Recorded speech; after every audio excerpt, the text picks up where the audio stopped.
What's up, guys? How are you doing? We're starting a little bit later today than we normally do for our daily streams on this channel, and we actually haven't even done any today on EIG, Everything is Gay, but it's because I'm actually preparing for a little thing that I am doing this week. For the next 2 days, I will actually be out of the office. Hopefully there will be some really cool content for you guys after that, but I will not be uploading here for the next 2 days. But there will be some content going up on the other channel for the next 2 days just to cover for my absence. But today, I wanted to talk about this Cubitus madness that is taking over the watch world, and I'm part of it.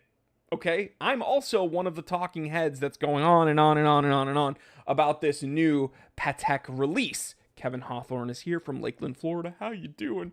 But this watch, I'm sick of it already. This Cubitus madness, like, I don't think it's cool. I don't think it's interesting. I don't think they are nice to look at. As I've said numerous times, this looks like someone in the factory over at Patek found an unfinished Nautilus with most of the material not cut away yet, and then some lazy designer over at Patek was like, yes, let's make this the next one. It's just disgusting, and I have 6 watches that I want to talk about that are in fact better than the Patek Cubitus, and guess what? They're all, I think, except one, all of them are less expensive. But I could be wrong. I also don't know all the pricing for each Cubitus yet. Someone in the comment section educate me. But the majority of watches on today's list are much, much, much less expensive than the Patek Cubitus. Let's go ahead and tell the time. It is 12:49 p.m. on my watch. Let's get down to business. By the way, I'm still wearing this beautiful Chris Wood. But this watch is not on today's list, even though I do feel that this watch is better than the Patek Cubitus. First, we're going to a pricey one. Remember the Vacheron 222s? This was remade recently, but not this version. This is a 1981 4604, so 46004. And this is, again, I don't know any of these websites that I'm going on. I was just looking for images of this watch, and I found it. Lay is here. Make is here. This is absolutely a better watch than the Patek Nautilus. Let's take a closer look. So we can see here still integrated bracelet, very Vacheron here. Awesome Vacheron crest, industrial bezel, very flat, nice applied indexes, stick handset, very beautifully louvered cut date.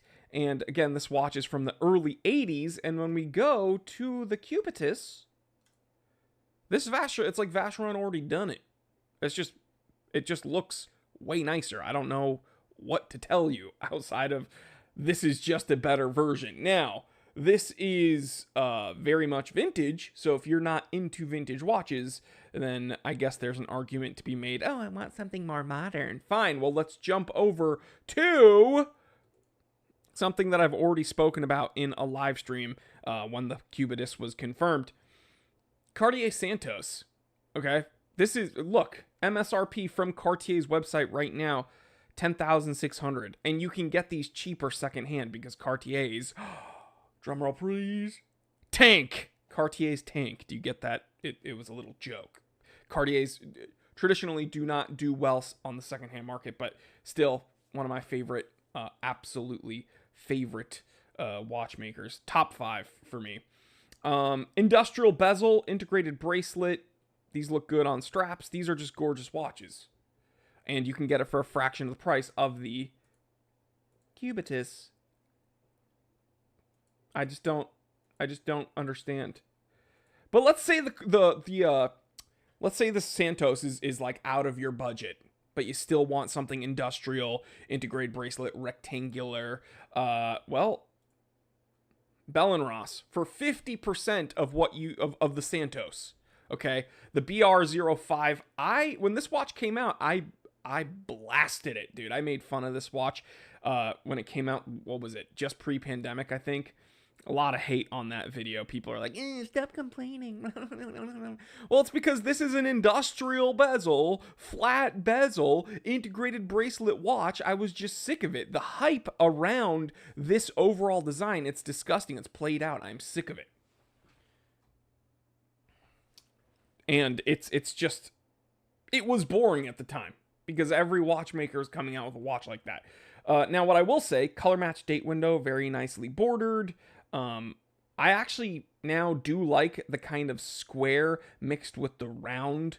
It's like a porthole almost, which is actually, it makes sense. This is supposed to mimic a gauge of a plane, right? Because they make aeronautical instruments. That's what Bell & Ross is all about. So this looks like a gauge from an airplane.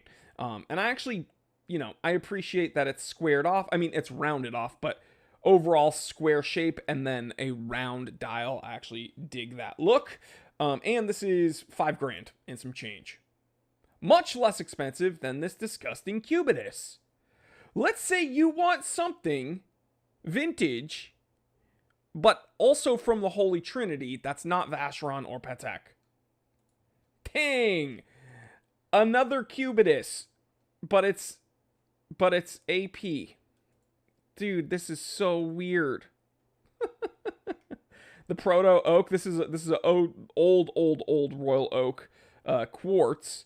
600 the 6005 ST. Now they made these in precious metal, and they also made these in two-tone. This one's stainless steel. Gorgeous watch. Very royal oak bracelet. Very royal oak check dial. Stick handset. Simple, vintage, industrial, very cool.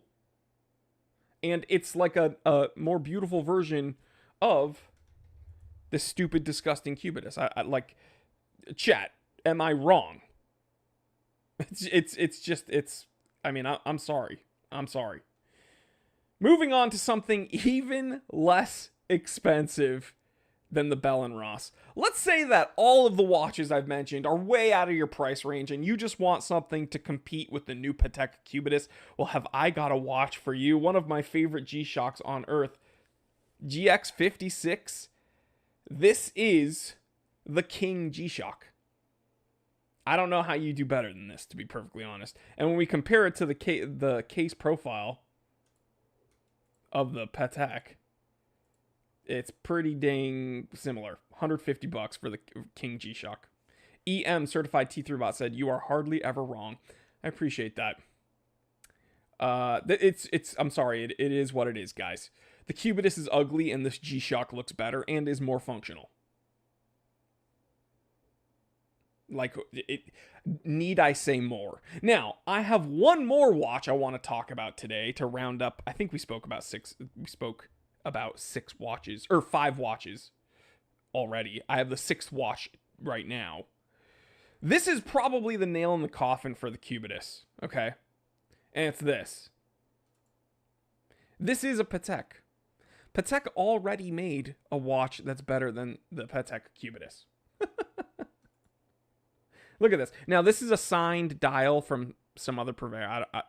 Ignore the signed dial. They made a few iterations of this reference number, the 1485s. This is very vintage. This is from the 1930s, guys.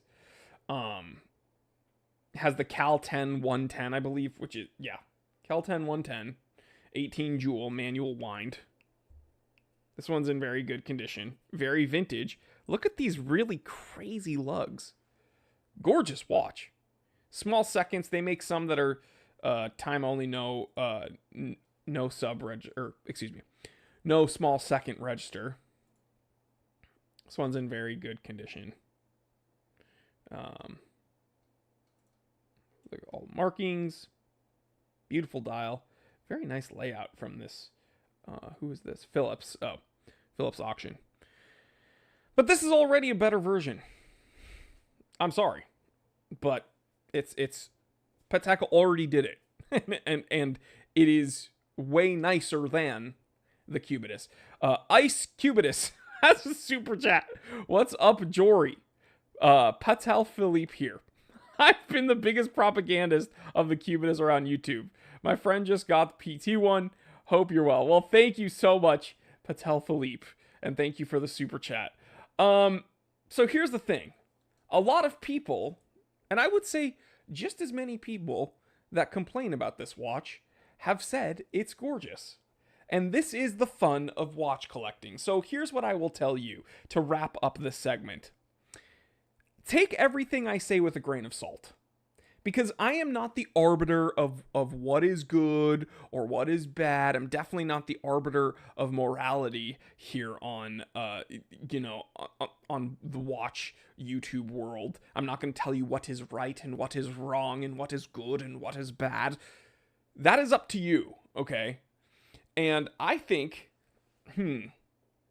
well, to be perfectly honest, with the watch collectors I interact with, the majority of them have told me, like the ones I know personally, the majority of them agree with me that the Cubitus is just like ugly and stupid.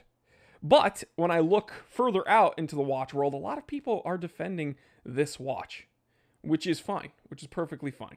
So I think this is what makes the watch world go round. Everyone has their own opinions. We shouldn't be scared of conveying, our opinions. Adil Khan says, I'm a physician. First thing pictured when I heard Cubitus was deformities of the forearm. Cubitus, varus, and valgus. Well, there you go. I'm not educated on Latin or medical language, but I'll take it from you, doctor. Big Fat Chester says, oh my god, stop crying. Dude, that's literally my job here. To complain and talk and cry about watches. But I hope you enjoyed this segment. 6 watches better than the Cubitus. I think I'm probably going to stop talking about the Cubitus from here on out because this Cubitus madness just make it stop. But I will catch you guys on the next one. Thank you for hanging out with me. Stay happy, stay healthy, stay blessed. I'm Jory Goodman, the Time Teller. Always remember, I didn't invent time. I just tell it. Guys, I will not be on for the next 2 days. But hopefully we'll have some really cool content coming out after those 2 days. So I will see you in 2 days. Unless you want to go on the other channel, there will be a few things uploaded, some old content that you maybe have not seen. We're putting on the other channel. So I will see you. That's youtube.com/can we use that word? youtube.com/can we use that word? Okay. I will see you on